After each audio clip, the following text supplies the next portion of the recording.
Três temas me trazem à tribuna. Primeiramente, destacando a decisão do Ministério Público do Mato Grosso, que denuncia 9 dos chamados aloprados. Há 6 anos, os denominados aloprados produziram um grande escândalo durante o período eleitoral em São Paulo, quando a TV brasileira mostrou para todo o país uma mala com R$1.500.000 que se destinavam à compra de um falso dossiê com o objetivo de atacar o candidato ao governo de São Paulo, à época, José Serra. Os procuradores do Mato Grosso, Douglas Santos Araújo, Ludmila Monteiro e Marcelo Barbosa Lima, denunciaram 9 dos integrantes dos chamados aloprados. A decisão foi acolhida pelo Dr. Paulo César Sodré, da Justiça Federal do Mato Grosso, que concedeu 10 dias de prazo para a apresentação da defesa. Portanto, 6 anos depois do ocorrido, o fato novo é a denúncia e o acolhimento por parte da Justiça Federal do Mato Grosso. É evidente que nós aguardamos os procedimentos que seguem na esperança de que se faça justiça e que realmente os envolvidos nesse escândalo possam ser penalizados devidamente.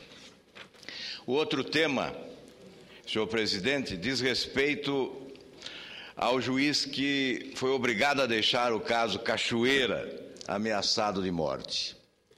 O juiz Paulo Augusto Moreira Lima, que comandava a Operação Monte Carlo, pediu afastamento do caso, denunciando ameaças que vinha sofrendo.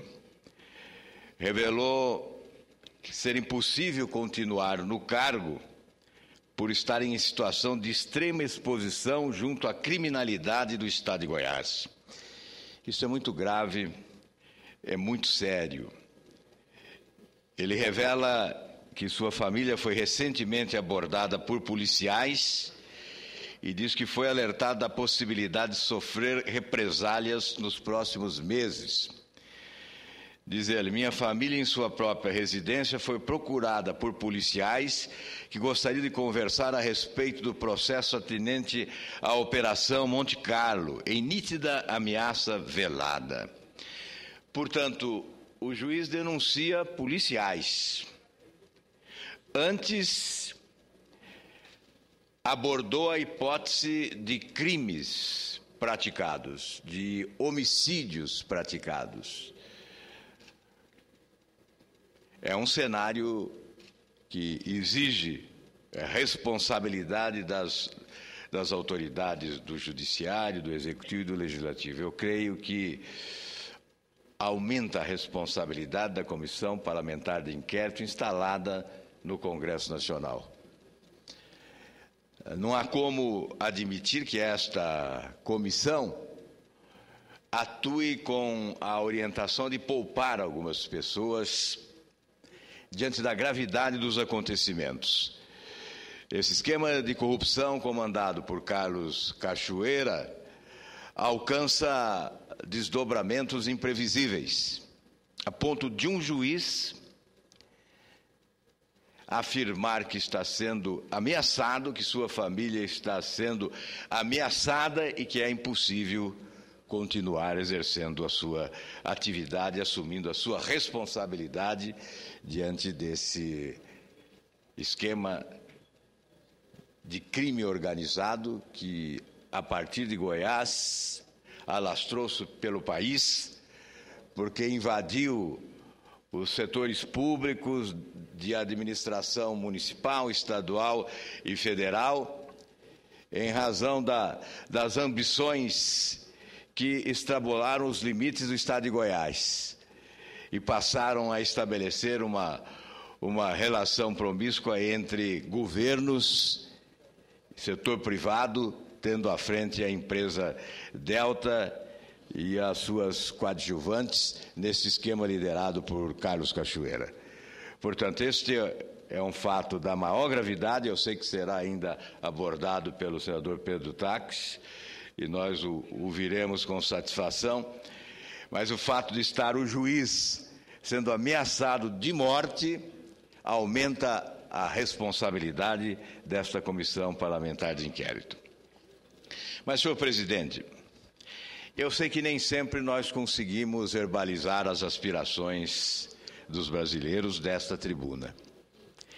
Sei também que, certamente, em muitos momentos, brasileiros gostariam de ocupar este lugar para a sua manifestação de indignação e de desencanto diante da atividade pública brasileira. Hoje, eu vou usar estes 15 minutos que restam para fazer a leitura de uma carta que recebo com a incumbência de fazer chegar à presidente Dilma Rousseff. Esta carta redigida pela senhora Marta de Freitas Azevedo Panunzio, de Uberlândia, no estado de Minas Gerais. Ela fez um apelo para que esta carta chegasse à presidência da República. E por essa razão, desta tribuna, espero que chegue, meu caro senador Moca, que preside esta sessão. Foi logo após o anúncio do programa Brasil Carinhoso que essa senhora escreve: Bom dia, dona Dilma. Eu também assisti ao seu pronunciamento risonho e maternal na véspera do Dia das Mães. Como cidadã da classe média, mãe, avó e bisavó, pagadora de impostos escorchantes descontados na fonte no meu contra-cheque de professora aposentada da rede pública mineira, e em cada nota fiscal avulsa de produtora rural, fiquei preocupada com o anúncio do Brasil Carinhoso. Brincando de Mamãe Noel, dona Dilma, em ano de eleição municipal, faça-me o favor, senhora presidente. É preciso que o Brasil crie um mecanismo bastante severo de controle dos impulsos eleitoreiros dos seus executivos, presidente da República, governador e prefeito, para que as matracas de fazer votos sejam banidas da história do Brasil. R$70 per capita para as famílias miseráveis que têm filhos entre 0 e 6 anos foi um gesto bastante generoso que vai estimular o convívio familiar dessas pessoas, porque elas irão, com certeza, reunir sob o mesmo teto o maior número de dependentes para engordar sua renda. Por outro lado, mulheres e homens miseráveis irão correndo para a cama fazer filhos de 5 em 5 anos. Este é, sem dúvida, um plano quinquenal engenhoso de estímulo à vagabundagem, claramente expresso nas diversas bolsas esmolas do governo. É muito fácil dar bom dia com chapéu alheio. É muito fácil fazer gracinha, jogar para a plateia. É fácil e é um sintoma evidente de que se trabalha, que se governa, no seu caso, irresponsavelmente. Não falo pelos outros, dona Dilma, falo por mim. Não votei na senhora, sou bastante madura, bastante politizada, marxista, sobrevivente da ditadura militar e radicalmente nacionalista. Eu jamais votei nem votarei num petista simplesmente porque a cartilha doutrinária do PT é raivosa e burra. E o governo é paternalista, provedor, pragmático no mau sentido e delirante. Vocês são adeptos do quanto pior melhor, são discricionários, praticantes do bullying mais indecente da história do Brasil. Dom Pedro II ficaria envergonhado. Em 88, a Assembleia Nacional Constituinte, numa queda de braço espetacular, legou ao Brasil uma Carta Magna bastante democrática e moderna. No seu artigo 5º está escrito que todos são iguais perante a lei. Aí, quando o PT foi ao paraíso, ele completou esta disposição, enfiando goela abaixo das camadas sociais pagadoras de impostos, seu modus operandi, a partir do qual todos são iguais perante a lei, menos os que são diferentes, os beneficiários das cotas e das bolsas esmolas. A partir de vocês, senhor Luiz Inácio e dona Nilma, negro é negro, pobre é pobre, miserável é miserável. E a Constituição que vá para a PQP. Vocês selecionaram esses brasileiros e brasileiras, colocaram-nos no tronco, como eu faço com o meu gado, e os marcaram com ferro quente, para não deixar dúvida de que são mal-nascidos. Não fizeram propriamente uma exclusão, mas fizeram uma certeza, publicamente, uma apartação étnica e social. E o ProUni se transformou num balcão de empréstimo para escolas superiores particulares de qualidade bem duvidosa, convalidadas pelo Ministério da Educação. Faculdades capengas que estavam na UTI financeira e deveriam ter sido fechadas a bem da moralidade, da ética, da saúde intelectual, empresarial, cultural e política do país. As cotas e o ProUni foram legitimados pelos ministros nomeados pelo Palácio do Planalto. A Câmara Federal endoidou, o Senado endoidou, o STF endoidou, o ex-presidente e atual presidente endoidaram. Nas décadas de 60 e 70, a gente lutou por uma escola de qualidade, laica, gratuita e democrática. A senhora disse que estava lá, naquela trincheira, junto comigo, junto com a UNE. Se esqueceu disto, dona Dilma? Oi, por favor, alguém pare o trem que eu quero descer. Uma escola pública decente, realista, sintonizada com um país empreendedor, com uma grade curricular objetiva, com professores bem remunerados, bem preparados, orgulhosos da carreira, felizes, é disto que o Brasil precisa. Para ontem. De ensino técnico profissionalizante, para ontem. Nossa grade curricular é tão superficial e supérflua que o aluno chega ao final do ensino médio incapaz de conjugar um verbo, incapaz de localizar a oração principal de um período composto por coordenação. Não sabe tabuada, não sabe regra 3, não sabe calcular juros, não sabe o nome dos estados nem de suas capitais. Em casa não sabe sequer consertar o ferro de passar roupa. Não é capaz de fritar um ovo, o estudante e a estudanta. Brasileiros só servem para prestar vestibular, para mais nada. E tomar bomba, o que é mais triste. Nossos meninos e jovens leem quando leem, mas não compreendem o que leram. Estamos na rabeira do mundo, dona Dilma. Acorde. Digo isso com conhecimento de causa, porque domino o assunto. Fui a vida toda professora regente da Escola Pública Mineira. Seu presente para as mães miseráveis seria muito mais aplaudido se anunciasse apenas 2 decisões. Um Programa Nacional de Planejamento Familiar, a partir do seu exemplo, como mãe de uma única filha, e uma escola de um turno só, de 12 horas. Não sabe como fazer isto? Eu ajudo. Releia Josué de Castro, A Geografia da Fome. Releia Anísio Teixeira. Releia tudo de Darcy Ribeiro. Revisite os governos gaúcho e fluminense do seu meio conterrâneo e companheiro de PDT, Leonel Brizola. Convide o senador Cristóvão Buarque para um café amigo, mesmo que a Casa Civil torça o nariz. Ele tem um mapa da mina. A senhora se lembra do CIEPS? É disso que o Brasil precisa. De escola em tempo integral, igual para as crianças e adolescentes de todas as camadas miseráveis ou milionárias. Escola com 4 refeições diárias, escova de dente e banho. E aulas objetivas, evidentemente, com biblioteca, auditório e natação. Com um jardim bem cuidado, sombreado, prazeroso. Com uma baita horta para aprendizado dos alunos e abastecimento da cantina. Escola adequada para os de 0 a 6, para estudantes de ensino fundamental e para os de ensino médio, em instalações individuais para um máximo de 500 alunos por prédio. Escola no bairro, virando a esquina de casa, de 0 a 17 anos. Dê um pulinho na Finlândia, dona Dilma. No Aerolula dá para chegar num piscar de olhos. Vá até lá ver como se gerencia a educação pública com responsabilidade e resultado. Enquanto os finlandeses amam a escola, os brasileiros a depredam. Lá eles permanecem. Aqui a evasão é exorbitante. Educação custa caro? Depende do ponto de vista de quem analisa. Só que educação não é despesa, é investimento. E tem que ser feita por qualquer gestor minimamente sério e minimamente inteligente. Povo educado se alimenta corretamente, adoece menos, ganha mais, recolhe mais imposto para as burras dos governos. Vale a pena investir mais em educação do que em caridade, pelo menos assim penso eu, materialista convicta. Só que tem um detalhe: povo educado deixa de ser eleitor de cabresto, e aí é que a porca torce o rabo.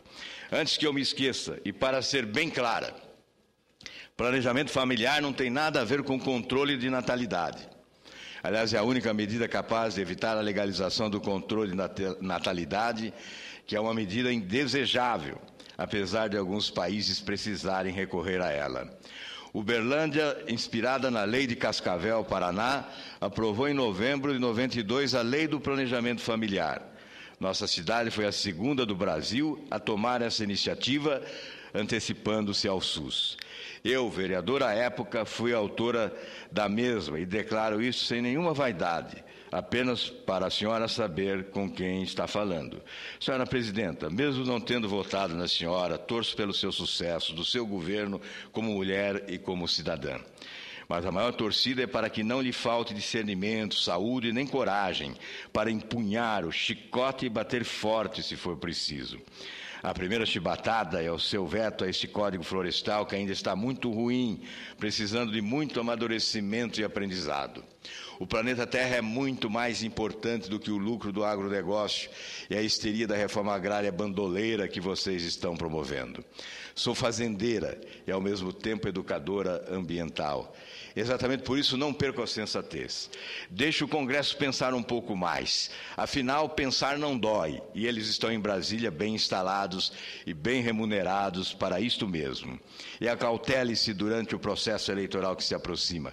Pega mal quando um político usa a máquina para beneficiar seu partido e sua base aliada. Outros usaram. E daí? A senhora não é os outros. A senhora é a senhora, eleita pelo povo brasileiro para ser presidente do Brasil e não a presidente de um partidinho de aluguel qualquer. Se conselho fosse bom, a gente não dava, vendia. Sei disto, é claro. Assim mesmo vou aconselhá-la a pedir desculpas às outras mães excluídas do seu presente. As mães da classe média baixa, da classe média média, da classe média alta e da classe dominante. Sabe por quê? Porque somos nós, com marido ou sem marido, que junto com os homens produtivos, geradores de empregos, pagadores de impostos, sustentamos a carruagem milionária e a corte perdulária do seu governo tendencioso, refém do PT e da base aliada, oportunista e voraz. A senhora, confinada no seu palácio, conhece ao vivo os beneficiários do programa Bolsa Família? Os muitos que eu conheço se recusam a aceitar qualquer trabalho de carteira assinada por medo de perder o benefício. Estou firmemente convencida de que esse novo programa Brasil Carinhoso, além de não solucionar o problema de ninguém, ainda terá o condão de produzir uma casta inoperante, parasita social, sem qualificação profissional, que não levará nosso país a lugar nenhum. E o que é mais grave, com excesso de propaganda institucional, feita incessantemente pelo governo na última década, o Brasil está na mira dos desempregados do mundo inteiro. A maioria qualificada que entrarão por todas as portas e ocuparão todos os empregos disponíveis e se contentando até mesmo com a informalidade. E aí os brasileiros e brasileiras vão ficar chupando prego, entregues ao Deus dará, na ociosidade que os levará à delinquência e às drogas. Quem cala, consente. Eu não me calo. Aos 74 anos, o que eu mais queria era poder envelhecer despreocupada, apesar da pancadaria de 64. Isso não está sendo possível, apesar de ter lutado a vida toda para criar meus 5 filhos e ter educado milhares de alunos na rede pública. O país que eu vou legar aos meus descendentes ainda está na estaca zero, com uma legislação que deu a todos a obrigação de votar e o direito de ser votado, mas gostou da sacanagem de manter a maioria silenciosa no ostracismo social, desprecisada e desinteressada de enfrentar o desafio de lutar por um lugar ao sol, de ganhar o pão com o suor do seu rosto. Sem dignidade, mas com um título de eleitor na mão, pronto para depositar um voto na urna a favor do político paizão, mãezona, que lhe dá alguma coisa. Dar o peixe ao invés de ensinar a pescar, esta foi a escolha de vocês. A senhora não pediu minha opinião, mas vai mandar a fatura para eu pagar. Vai. tomou essa decisão sem me consultar. Num país com taxa de crescimento industrial abaixo de zero, eu, agropecuarista, burro de carga brasileiro, me dou o direito de pensar em voz alta e o dever de me colocar publicamente contra esse cafuné na cabeça dos miseráveis. Vocês não chegaram ao poder agora, já faz 9 anos. Pense bem, torraram uma grana preta com Fome Zero, Bolsa Escola, Família, Vale Gás, ONGs fajutas e outras esmolas que tais.